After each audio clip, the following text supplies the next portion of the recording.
Malaysian 370. Malaysian 370, contact Ho Chi Minh 120.9. Good night. Good night, Malaysian 370.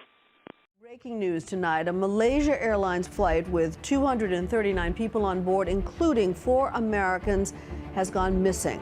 At this hour, a desperate search is underway for MH Flight 370. The last sliver of hope vanished in an instant. Malaysia's Prime Minister announced today that Flight 370 went down in the Indian Ocean and all 239 people on board are dead. Flight MH370 ended in the southern Indian Ocean.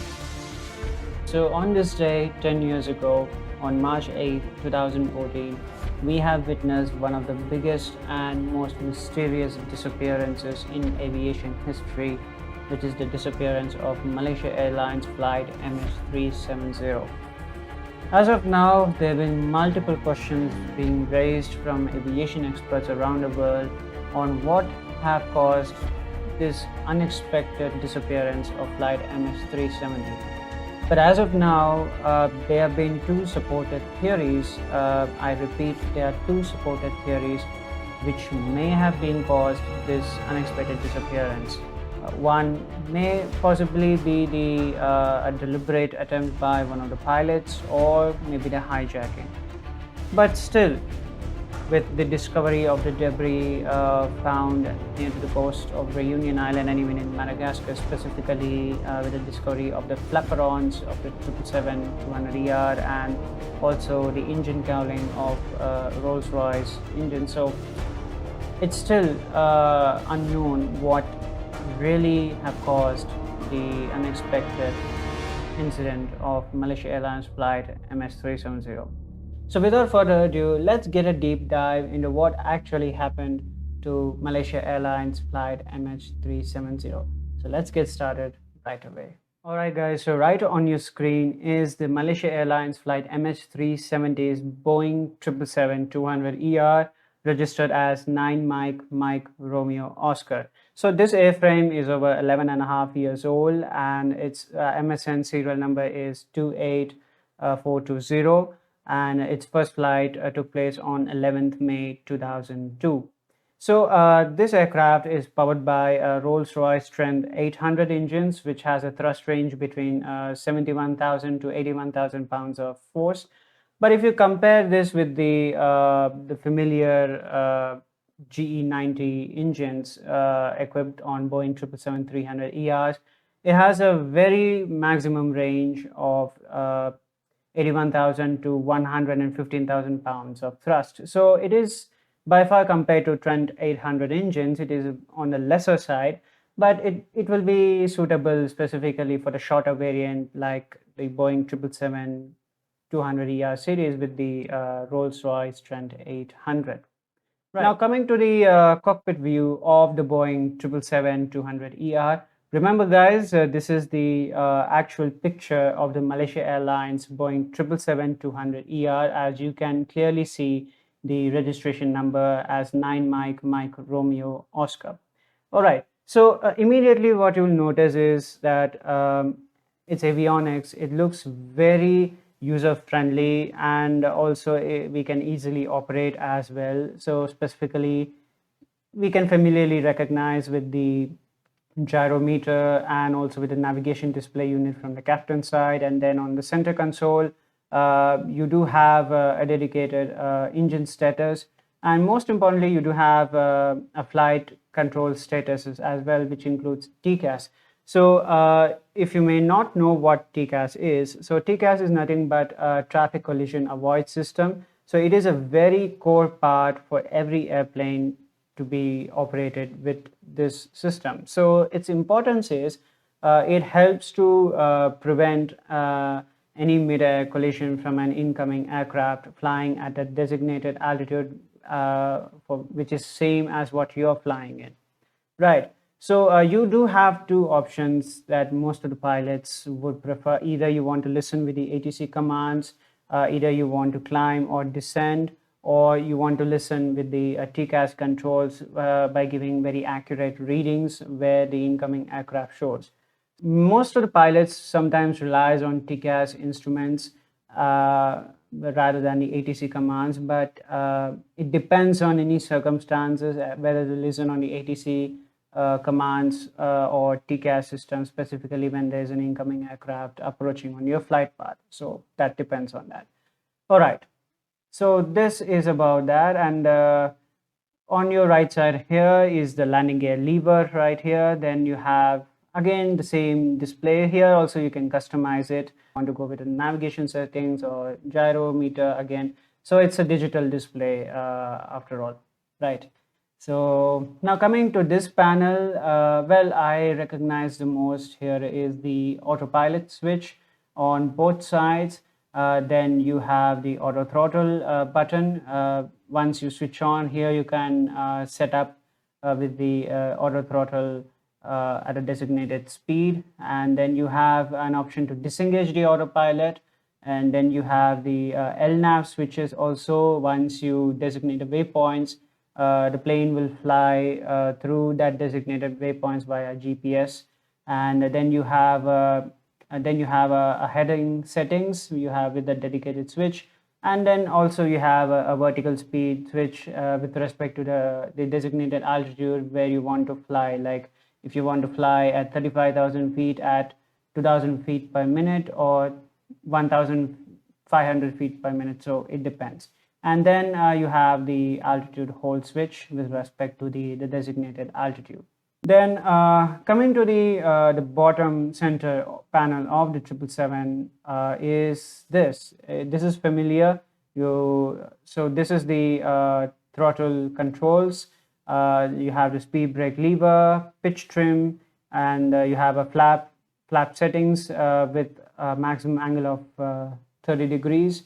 And also on the bottom center panel is the flight manual computers where you want to manually add the frequency and also designate the waypoints where you want to fly this 777. So once you insert the particular waypoints into these flight computers right here, the plane will automatically fly using with the autopilot and also with the GPS as well.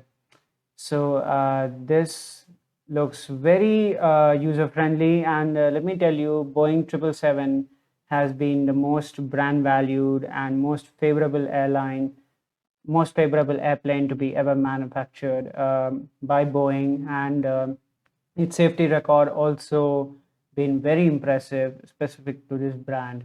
And many airlines, specifically like Emirates, really love the long-haul jets, like they're operating the 777-300ER series. So definitely this represents as the most brand value long-haul jet ever built by Boeing. All right, guys, so this is the exact situation what happened to Malaysia Airlines Flight MH370. So it all started on March 8, 2014, where Malaysia Airlines Flight MH370 was scheduled for its international flight from Kuala Lumpur to Beijing, carrying 239 passengers with 14 crew members on board. Among those, 153 passengers are from Chinese nationals, and other passengers are from various European and Asian nationals as well. So the flight 370 departed at 12:41 Malaysian Standard Time. So it was piloted by Captain Zahari Ahmad Shah, who is a very well experienced pilot in Malaysia Airlines for over 33 years. And he has logged over 18,000 flight hours alongside with his co-pilot, First Officer Farik Abdul Hamid. He is a very young pilot, and he's the first time flying the 777 on Malaysia Airlines. As per the ATC recordings, the communication between the ATC and the pilots were very routine, very normal, and they were cruising at an altitude of 35,000 feet. So Malaysian 370 was heading towards to this waypoint called Igari.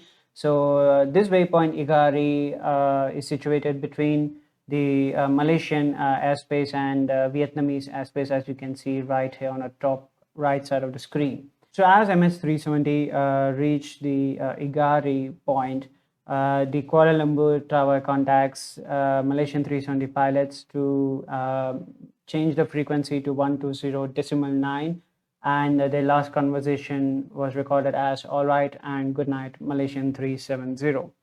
So afterwards, the plane disappeared off the radar screen, specifically the secondary radar, which indicates the civilian radar, right? And then afterwards, many people, including from Thailand's ATC and including Vietnamese air traffic control, they're trying to contact the Malaysian 370 at this location, but there was no response until the Malaysian military immediately tracked down the flight path of MH370. It appeared to be that a flight made a U-turn and was heading back to the Malaysian airspace.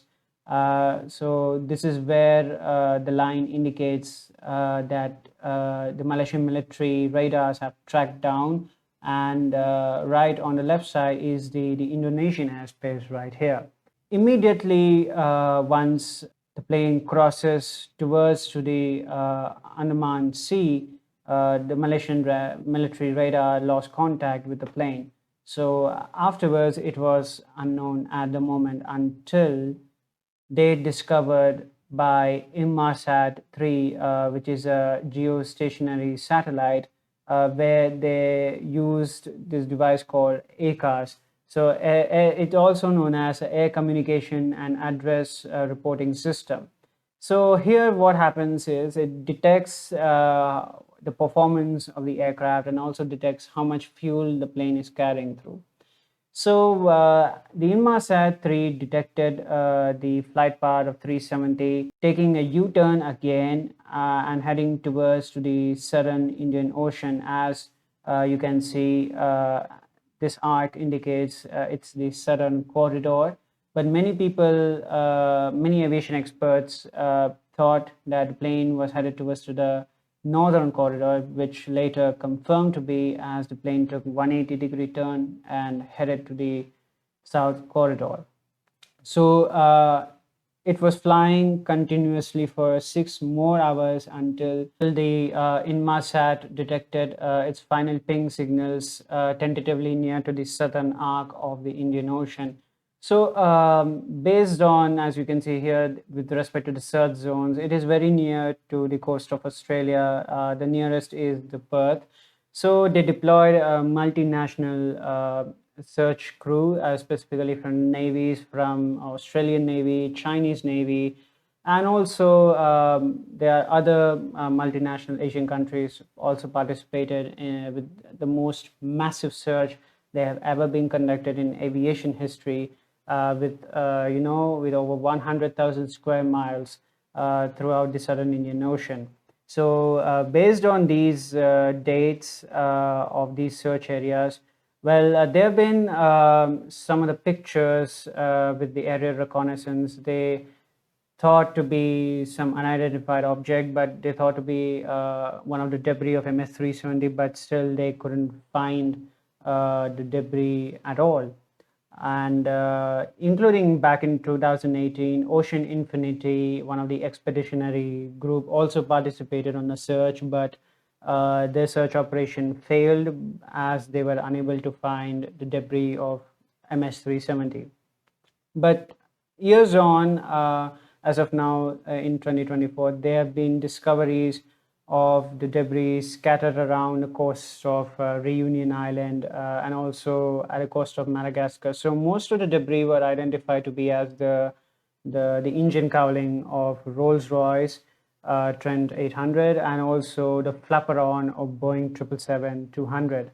Now here's a possible factor what actually led to the sudden deviation of the flight path.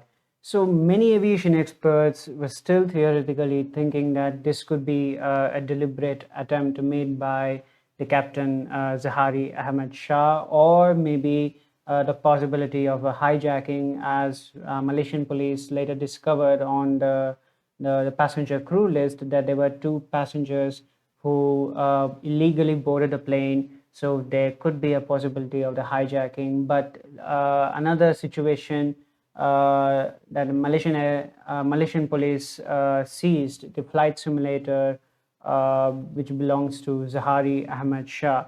So there were some reports revealed that Zahari Ahmad Shah also flying this 777 simulator to the same flight path.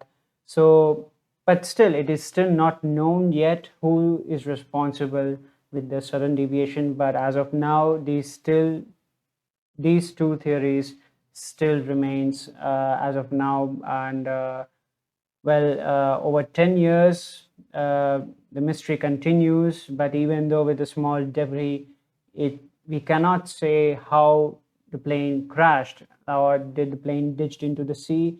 So these are the questions which is still rotating many years and even now.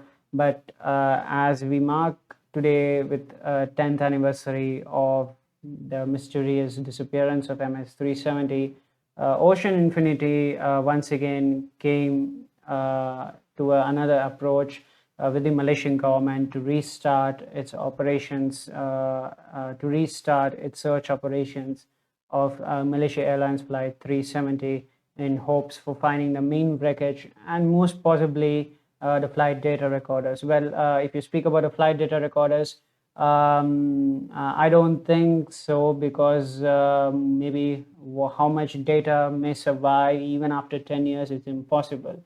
There are some situations where, reminds me of the incident of Air France Flight 447 back in 2009, which is an Airbus A330 which crashed in Atlantic Ocean.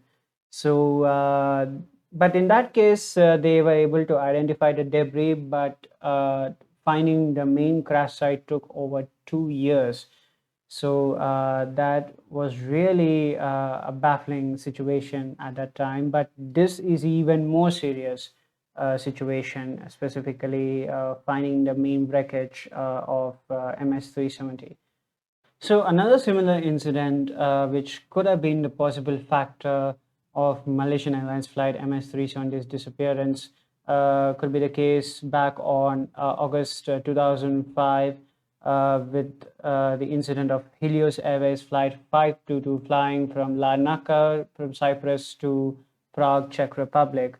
So this aircraft is a Boeing 737 which suffered a cabin depressurization leading to passengers suffocating, and with low oxygen they all felt unconscious, and also pilot on that flight became unresponsive. So it became a high tension point over the airspace in Athens as they deployed 2 F-16s to check what's the situation inside the cabin on Helios Flight 522.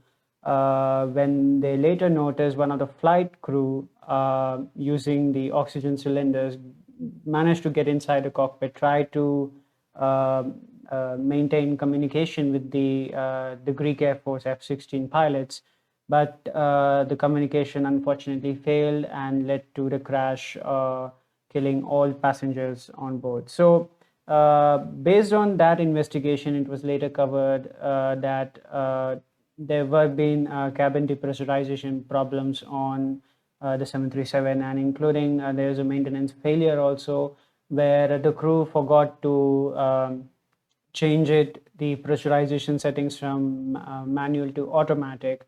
So that means when you fly at a designated altitude at a pressurization level, so this will automatically adjust the cabin pressurization levels inside in order to prevent any depressurization effects. So so in addition to that, there were also been reports of the 737's rear exit door, which was loose.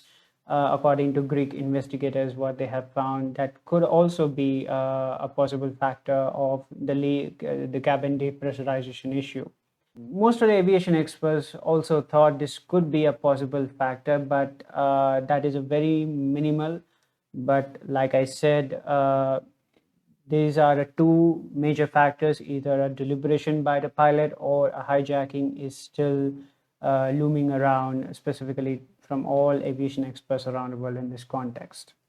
So there is another similar factor which also may lead to a hijacking case, which I've already mentioned.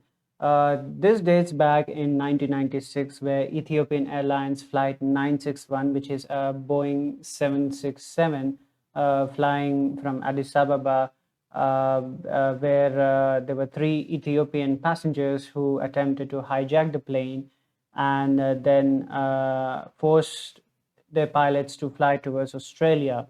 So in that case, the plane tried to crash land near to the Comoros Islands.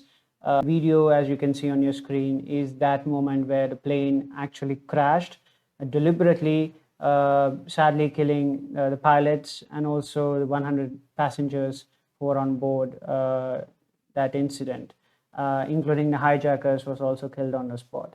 So by comparison with the flight path, what Inmarsat intercepted, specifically on the MH370, heading towards the southern Indian Ocean, which you can see this arc, maybe there is a possibility of a hijacking attempt, but still it is not yet clear who is involved with that incident. Is it a pilot or is it the passengers who hijacked it? It's still unknown at the moment.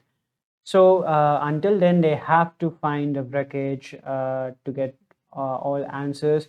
But yeah, so hopefully it may take a very long time. But until now, as Ocean Infinity came forward to restart its operations, to restart its search operations, specifically to find a wreckage of MH370.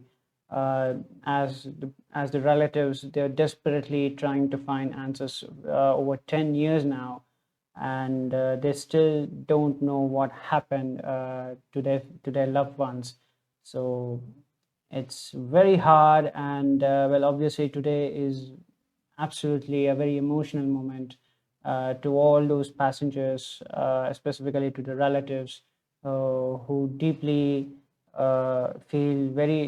who were deeply emotional, even passing 10 years mark on this same day. Even as an aviation enthusiast and other aviation experts around the world, we do feel concerned where is the exact wreckage of flight MH370 is.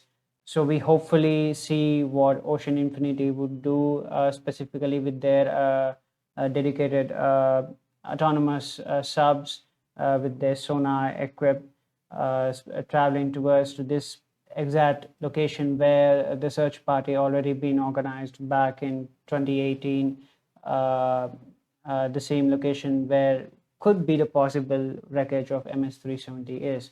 So still more answers yet to be found, but until then, these theories may still continue even to this day. But let's hope that the answers will get as early as possible.